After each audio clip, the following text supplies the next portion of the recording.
Владимир Николаевич Поляков родился на Алтае, на родине Роберта Рождественского, Василия Шукшина, Валерия Золотухина и других не менее известных личностей, чем он и гордится. С 1970 по 1973 года работал в Театре юного зрителя города Чебоксары, где впоследствии познакомился со своей будущей женой Раисой.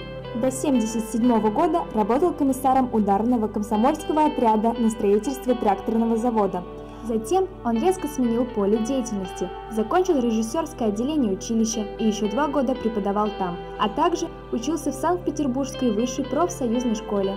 11 лет работал в Межсоюзном доме самодеятельного творчества. Успел засветиться везде – в режиссировании городских праздников, в создании городских юморин, в поднятии самодеятельной культуры республики. Всегда жил в ногу со временем. Организовал школьные КВНы и весны. Впервые стал устраивать смотры конкурса театров миниатюр и самодеятельных театров. Был одним из зачинателей студенческих весен. И вот уже 13 лет Владимир Николаевич Поляков работает в Чувашском государственном институте культуры и искусств. За мои 13 лет, которые работаю здесь в институте, много было интересного, хорошего.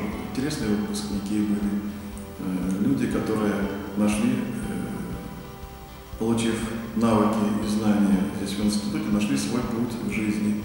Сейчас Министерство культуры постоянно обращается к нам, чтобы наши ребята ставили какие-то республиканские мероприятия. Это тоже приятно.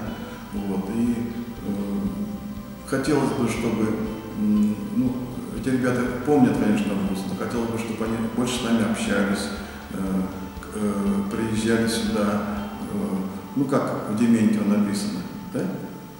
Учителями славится Россия, ученики приносят славу ей.